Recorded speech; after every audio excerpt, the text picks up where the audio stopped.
इस वृत्त का समीकरण तथा आलेख। देखिए लिमिटेड क्वेश्चन है, वृत्त में भी ज्यादा नहीं है। इन्होंने क्या बोला है कि उस वृत्त के केंद्र के निर्देशांक आपको निकालने, यानी वृत्त का एक तो केंद्र निकालना है और त्रिज्या निकालनी है, अगर समीकरण ये है। ठीक है, अब जो लंबी वाली समीकरण होते हैं उसे हम कहते हैं वृत्त का व्यापक समीकरण। ठीक है, व्यापक समीकरण तो हमें पता है वृत्त का जो व्यापक समीकरण होता है वो होता है x square plus y square plus 2gx plus 2fy plus के सी इक्वल टू 0। ठीक है बात। अब अगर व्यापक समीकरण ये है तो इसके अकॉर्डिंग वृत्त के केंद्र क्या होते हैं, माइनस के जी माइनस के एफ होते हैं, और रेडियस क्या होते हैं आपके पास G square plus F square minus के सी। ठीक है, तो अब इस इक्वेशन के साथ कंपेयरिंग करेंगे।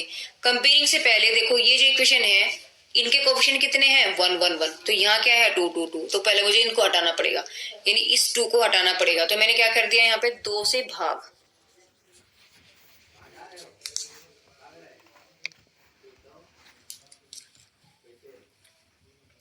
तो अब जब मैंने 2 से भाग कर दिया आपके पास क्या बचा एक्स स्क्वायर वाई स्क्वायर, यहाँ हो गया 3, यहाँ हो गया 7/2, यहाँ हो गया आपके पास 1। ठीक है, अब ये इक्वेशन बिल्कुल इसके जैसी बन गई। अब दोनों इक्वेशन का मैंने क्या किया, कंपेयरिंग कर दिया। तो देखो 2g किसके बराबर आ गया जी -3 के, 2f किसके बराबर आ गया 7/2 के, और c किसके बराबर आ गया 1 के। तो ये मैंने वैल्यूज लिख दी यहाँ। लिखने के बाद देखो ये g की वैल्यू निकालेंगे -3/2, f निकालेंगे तो कितना हो जाएगा 7/4, और c की वैल्यू आपके पास है ही। तो अब केंद्र क्या थे माइनस के जी माइनस के एफ, तो माइनस जी था, तो जी की वैल्यू जब माइनस में है तो ये वाला माइनस माइनस क्या करेगा प्लस, और ये प्लस था तो आंसर आएगा माइनस में। तो आपके पास केंद्र क्या बन गया प्लस के 3/2 माइनस के 7/4। बात करते हैं रेडियस की। फॉर्मूला था रेडियस का G square F square minus के सी, तो G square minus F plus F square minus के सी, तो जी की वैल्यू 3/2 का स्क्वायर माइनस 7/4 का स्क्वायर माइनस के 1। इसको जब मैंने सोल्व किया यानी कि 9/4 49/16 माइनस 1, एलसीएम पूरे का मैंने लिया 16 आ गया।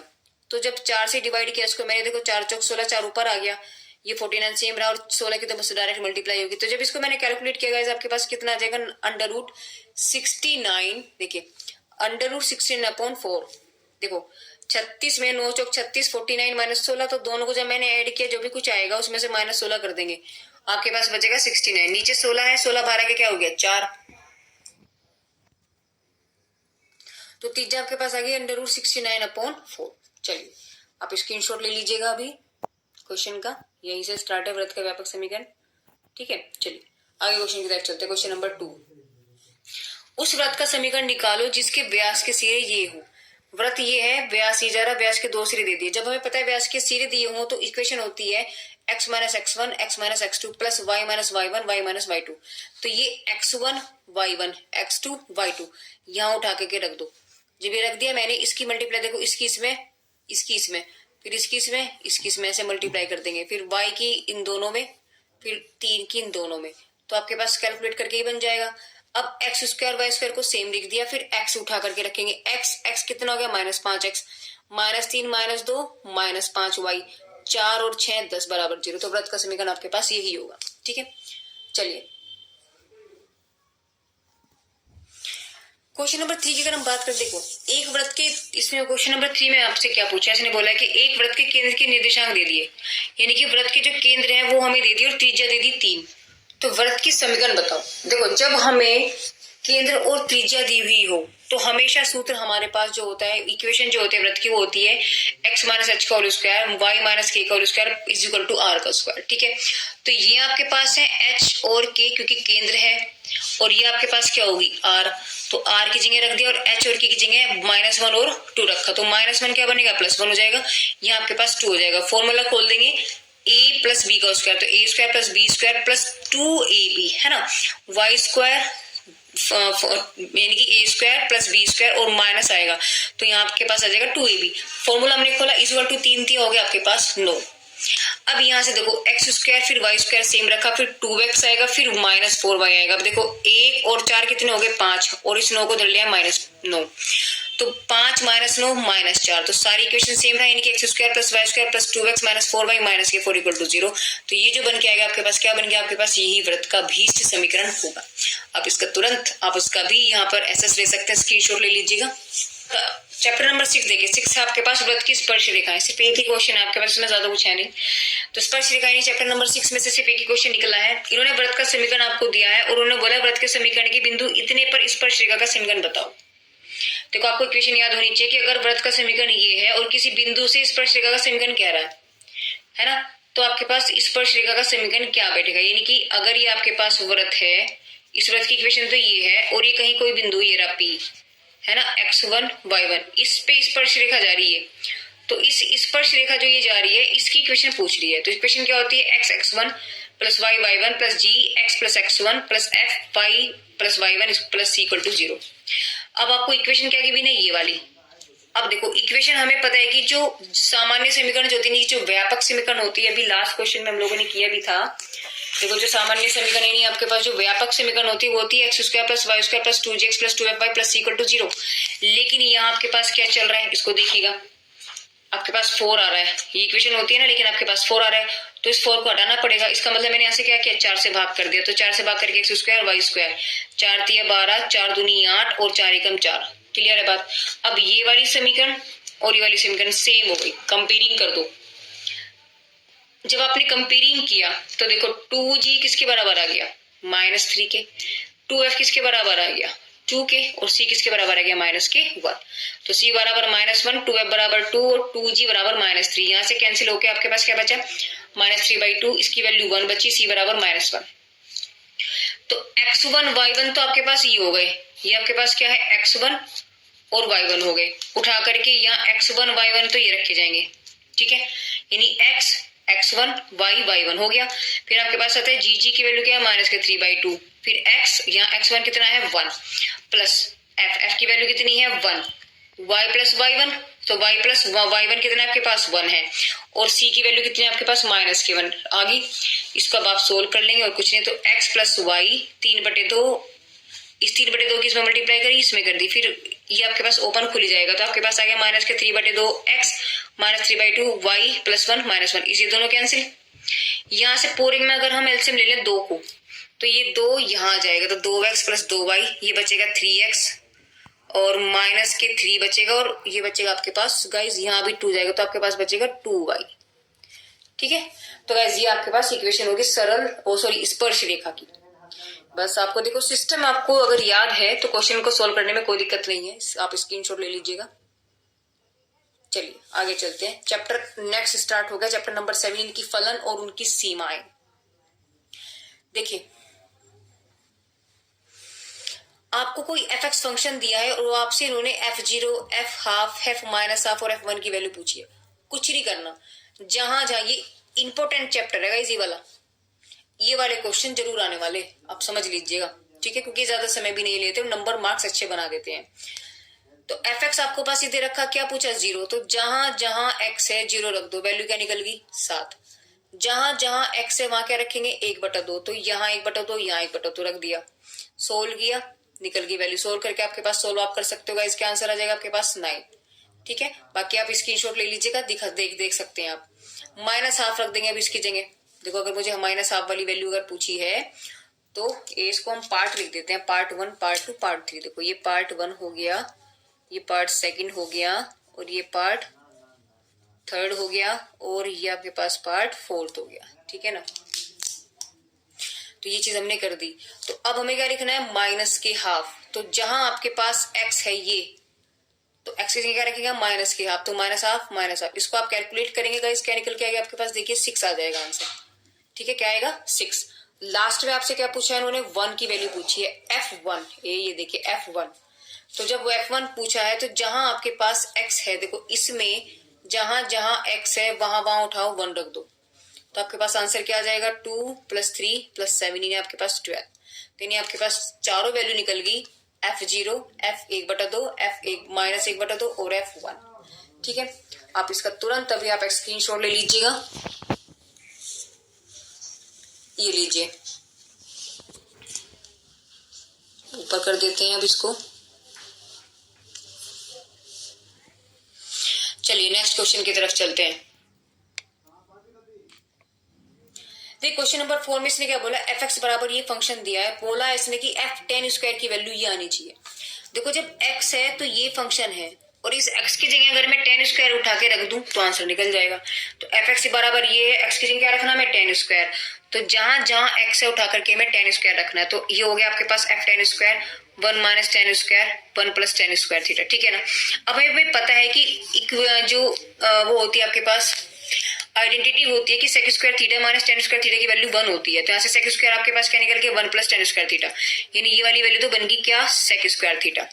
ऊपर वाले की अगर हम बात करते हैं, इसको tan को हमने छोड़ लिया क्योंकि tan थीटा बराबर आपके पास होता है sine theta upon cos theta, तो अगर स्क्वायर है तो स्क्वायर लग जाएगा, ठीक है।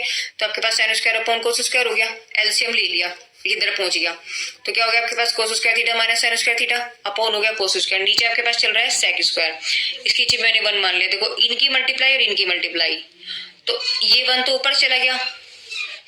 अब ये जो फॉर्मूला है देखो, ये कोस square theta minus sine square theta आपके पास फॉर्मूला बनता है कोस टू थीटा का, देखिए कोस square theta minus sine square theta जो है ये फॉर्मूला होता है कोस टू थीटा का, ठीक है। तो यहाँ वैल्यू उठाई और हमने यहाँ रख दी, इसकी जगह हमने क्या रखा कोस टू थीटा रख दिया। अब आपको ये फॉर्मूले याद होने चाहिए गाइस, नहीं तो क्वेश्चन नहीं कर पाएंगे, ठीक है। हमने उठा करके वैल्यू यहाँ रख दी। अब नीचे जो था आपके पास सेक स्क्वायर, ये सेक स्क्वायर इसके बराबर है, मल्टीप्लाई में चला गया। अब हमें यहाँ से और क्या पता है कि सेक स्क्वायर जो होता है 1 अपॉन कोस स्क्वायर के बराबर होता है, तो अगर मैं यहाँ आपके पास देखो ये कोस स्क्वायर आपके पास ये है, इसकी जगह मैंने क्या रखा 1 अपॉन कोस स्क्वायर, तो कोस से कोस कैंसिल, आपके पास क्या बचेगा 1, तो सिर्फ आपके पास डायरेक्ट आंसर क्या बचा आपके पास यहाँ से कोस टू थीटा, तो यानी एफ tan स्क्वायर बराबर कोस टू थीटा, यानी कि जो हमें प्रूफ करा रहा था वही चीज प्रूफ हो गई, ठीक है। तो आप इसका अभी स्क्रीनशॉट ले लीजिएगा।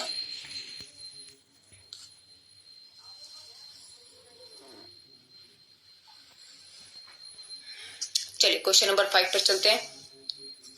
5 में इन्होंने एफ एक्स बराबर modulus x minus 7 minus modulus x plus 2 दिया है, एक -5, 0 और 8 की वैल्यू को पूछा है। कुछ नहीं करना पूरे क्वेश्चन में, क्या करेंगे एफ एक्स बराबर ये है, अभी जैसे लास्ट क्वेश्चन करते आए थे, इसमें उसमें फर्क है कि यहाँ मॉडुलस देते हैं, वहां भी वो विदाउट मॉडुलस का था, वो सिंपल एक पॉलिनोमियल उन्होंने दिया था। जहां जहां एक्स से उठा करके -5 रख दो, तो अगर मैं -5 की बात करती हूँ, देखो यहाँ -5 रखा -7 -5 प्लस 2, तो सोल्व किया -3, यहाँ आ गया आपके पास -12। मॉडुलस से कोई सी भी कुछ भी वैल्यू जो माइनस है वो भी प्लस हो जाती है, जो प्लस है वो तो प्लस रहेगी, लेकिन जो माइनस है वो भी प्लस हो जाती है, तो सारी वैल्यू प्लस बन गई। देखो ये तो माइनस ये प्लस हो गया क्योंकि मॉडुलस से बाहर आया, तो आपके पास क्या बचेगा 12 -3, यानी आपके पास 9 आ गया वैल्यू किसकी -5 की। अब करते हैं वैल्यू 0 की, जब मैंने यहाँ 0 रखा यहाँ 0 रखा, तो आपके पास क्या बचेगा 0 - 7 0 प्लस 2, देखो -7 मॉडुलस से 12 के 7 बचेगा और ये 2 ऑलरेडी 2 बचेगा, तो 7 में से 2 गए 5, ठीक है।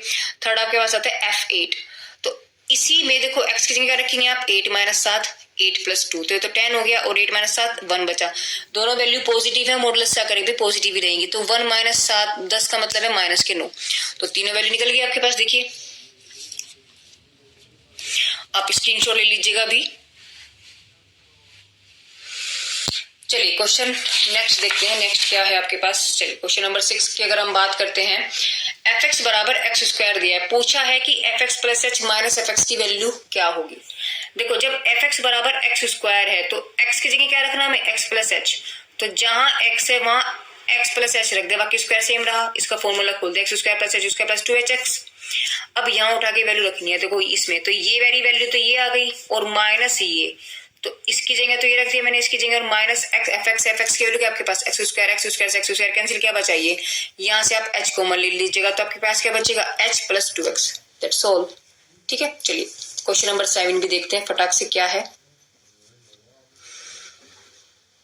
देखिए लिमिट x टेंड टू 1 पे इन्होंने इसकी वैल्यू पूछी है। अब यहाँ समझने वाली बात है गाइस, जब मैंने 1 रख के देखा, जब मैंने यहाँ 1 रखा तो आपके पास क्या बनेगा, देखिए जब मैंने यहाँ 1 रखा तो 3 × 1 स्क्वायर हो गया प्लस 1 -4 हो गया, नीचे आपके पास 2 × 1 का स्क्वायर -3 × 1 प्लस 1 हो गया, तो आपके पास वैल्यू क्या बची, यानी कि 3, तो ये आ गया, यानी कि 3 + 1 -4 2 - 3 + 1, यानी कि 4 - 4 3 - 3, यानी आपके पास 0/0 वाली फॉर्म बन गई। और याद कीजिए गाइस, हमने आपको बताया था कि 0/0 infinity upon infinity 0 × infinity zero infinity into infinity, zero into zero, ऐसी कुछ भी वैल्यू अगर बनती है तो वो इनडिटर्मिनेट वैल्यू कहलाती है, यानी कि अज्ञात वैल्यू कहलाती है। इन सब का आज तक वैल्यू नहीं निकाली गई। अगर ऐसा कुछ मान आपका निकल के आ रहा है तो मतलब हम कह सकते हैं क्वेश्चन में कुछ गड़बड़ है, तो हमें उस गड़बड़ को ठीक करना पड़ेगा। तो ठीक करने का मतलब क्या है गाइस, देखिए एल हॉस्पिटल रूल आप अप्लाई कर लो। तो एल हॉस्पिटल रूल क्या कहता है कि अंश का डिफरेंशिएशन कर दो और हर का डिफरेंशिएशन कर दो, यानी अंश का अवकलन और हर का अवकलन। तो मैंने वही फॉर्मूला यहाँ लिखा भी है। अब आप ये कब तक करते रहेंगे, जब तक वैल्यू आपके पास 0.0 खत्म ना हो जाए, ठीक है, ये वैल्यू ना आए तब तक करते रहेंगे, ठीक है। चलिए, तो आपके पास क्वेश्चन क्या बना, यानी कि ये क्वेश्चन था तो हमने अंश का अवकलन कर दिया, हर का अवकलन कर दिया, यानी कि dy बाई dx हमने ऊपर का और नीचे का कर दिया।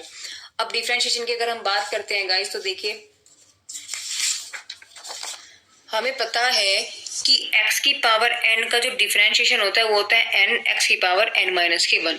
अब यहाँ अगर मैं एक्स स्क्वायर की बात करते, देखो 3 तो आपके पास बाहर आ जाएगा, देखो उसको मैं फुल करके दिखाती हूँ, 3x square plus x minus के 4 dy बाई dx। तो यहाँ से 3 तो बाहर निकल गया, तो dy बाई dx आपके पास x स्क्वायर में आया, plus dy by dx x हो गया माइनस 4 dy बाई dx 1, ऐसे हो जाएगा। तो जब हम मैंने किया देखो एक्स स्क्वायर का, देखो इसमें आ जाएगा फॉर्मूला, तो n अगर है तो n x की पावर n माइनस 1 है, n की वैल्यू क्या आपके पास यहाँ 2, तो उठा के रख दो, तो यहाँ 2, तो एक्स स्क्वायर वैल्यू क्या दे देगा आपको 2x की पावर 2 माइनस 1, यानी कि 2x। तो ये वैल्यू आपके पास 3 और ये आपके पास क्या आ जाएगा 2x,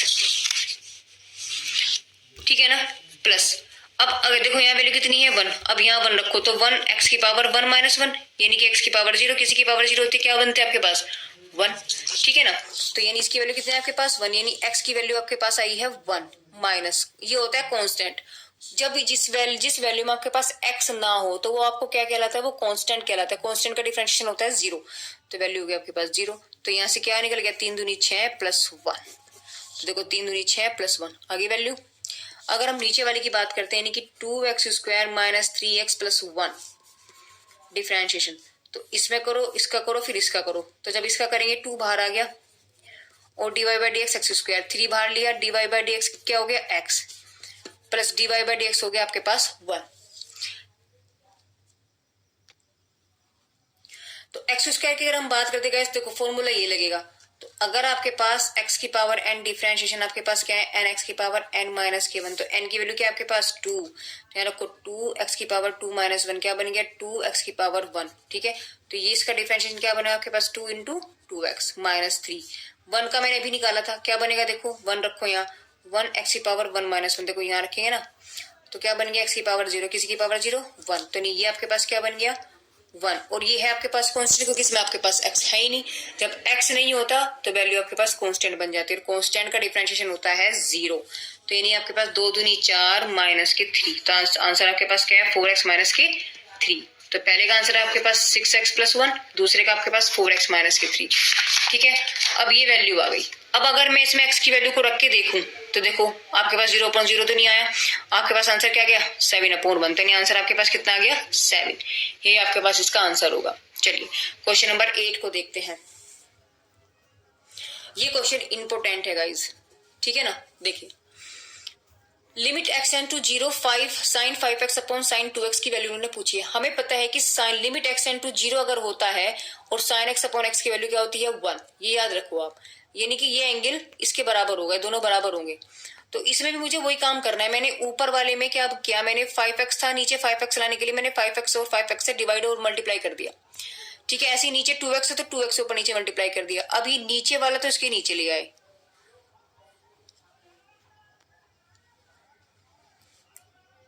और जो 5x बचा नीचे 2x, देखो ये 5x और ये 2x आपके पास सेम बचा, यहाँ x कैंसिल हो गया।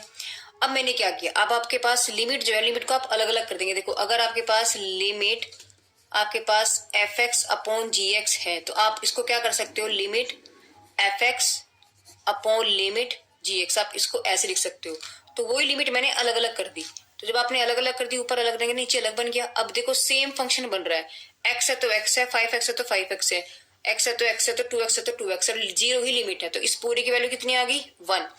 और अच्छा मल्टीप्लाई आपके पास यहाँ था 5/2, ये 5/2 बचा था, और नीचे वैल्यू आपके पास 1 आ गई, तो ये नहीं, जब मैंने मल्टीप्लाई किया आपके पास आंसर कितना आ जाएगा 5/2। यही आपके पास क्या होगा, आंसर होगा। ठीक है, बहुत सिंपल क्वेश्चन है गाइस, कुछ नहीं है पूरे क्वेश्चंस में। चलिए नेक्स्ट क्वेश्चन की तरफ देखो। क्वेश्चन नंबर 9 में उन्होंने क्या दिया, आपको एक फंक्शन दिया है x बराबर 0 पर, x बराबर यानी x टेंस टू 0 और x टेंस टू 5 पर इनका मान बताना है।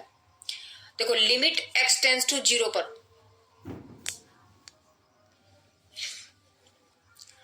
तो इसमें जब मैंने x टेंस टू 0 यानी x की वैल्यू जब मैंने इसमें 0 रखी, तो आंसर हमारे पास क्या, देखो जहां जहां x है वहां वहां 0 रख दो, तो आपके पास क्या 5/15 बचा नहीं 1/3, तो x टेंस टू 0 पर आपकी वैल्यू कितनी आई 1/3। अब बात करते हैं x टेंस टू 5 पर। जब मैंने x टेंस टू 5 रखा तो आपके पास यहाँ क्या बचा, देखो 25 माइनस 6 5 30 और 5, तो 25 और 5 30, यानी आपके पास क्या आ गया 30 माइनस 30। नीचे आपके पास आ जाएगा 5 5 25 और 15 और 8 5 45, यानी 45 माइनस 45, यानी आपके पास क्या बच रहा है 0/0। ठीक है, अभी लास्ट क्वेश्चन में हम लोगों ने डिस्कस किया था कि 0/0, 0 इन्फिनिटी, इन्फिनिटी इंटू इन्फिनिटी, ऐसी कोई भी वैल्यू अगर आती है तो हम क्या कहेंगे, वो कैसी फॉर्म बन जाती है आपके पास, वो इनडिटर्मिनेट फॉर्म बन जाती है। तो इनडिटर्मिनेट का मतलब वो अज्ञात वैल्यू जिनको हमने आज तक ज्ञात नहीं किया है। तो अगर ऐसी कोई अगर लास्ट में हमारे पास कोई फॉर्म बन जाती है, हम क्या कह सकते हैं कि क्वेश्चन में कुछ गड़बड़ है और उस गड़बड़ को हटाना हमारा काम है। तो या तो हम उसमें एल हॉस्पिटल रूल यूज करेंगे, हम उसे फैक्टराइजेशन से हम उसको सोल्व करेंगे, नहीं गुणनखंड करके करेंगे। तो दोनों में कंडीशंस पे डिपेंड करता है कहाँ क्या अप्लाई हो रहा है। जैसे लास्ट क्वेश्चन में हम लोगों ने एल हॉस्पिटल रूल यूज किया था, लास्ट क्वेश्चन में हम लोगों ने एल हॉस्पिटल रूल यूज किया था, लास्ट क्वेश्चन में हमने एल हॉस्पिटल रूल को यूज किया था। लेकिन यहाँ हम लोग क्या करें, हमने देखा फैक्टर हो सकता है तो हमने फैक्टर कर लिया। तो यहाँ देखिए क्या करेंगे, फैक्टर किया हमने, देखो 5 कैसे फैक्टर जिसके प्लस करके 6 आ जाए, 5 एकम 5, तो 5 + 1 x हो गया। ठीक है, अच्छा नीचे 15 के टुकड़े जिनका प्लस करके 8 आ जाए, 3 × 5 = 15, तो 5 × 3 = 15 है ना, पहले बड़ा होता है फिर छोटा लिखते हैं। x की मल्टीप्लाई कर दी, आपके पास -5x, ये माइनस अंदर जाएगा तो ये माइनस करेगा, नीचे आपके पास ये -5x और माइनस के 3x हो गया। इसमें से x कॉमन लिया, इसमें से -1 कॉमन लिया, इसमें से x कॉमन लिया, इसमें से -3 कॉमन लिया, आपके पास क्या बचेगा, देखिए यहाँ से आपके पास -x -5 आपने कॉमन लिया, बचा x -1, नीचे भी x -5 लिया, x -3, तो ये दोनों कैंसिल, आपके पास क्या बचा x -1 x -3, 5 रख दो उठा के, तो 5 - 1 5 - 3 वैल्यू क्या बची 4/2, यानी आपके पास दोनों से इसको मैंने कैंसिल किया, इस पूरे का यानी x टेंस टू 5 पर वैल्यू कितनी है आपके पास 2, और अगर हम बात करते हैं x टेंस टू 0 पर तो आपकी वैल्यू कितनी आएगी 1/3। जल्दी से आप इसका स्क्रीनशॉट ले लीजिएगा गाइज।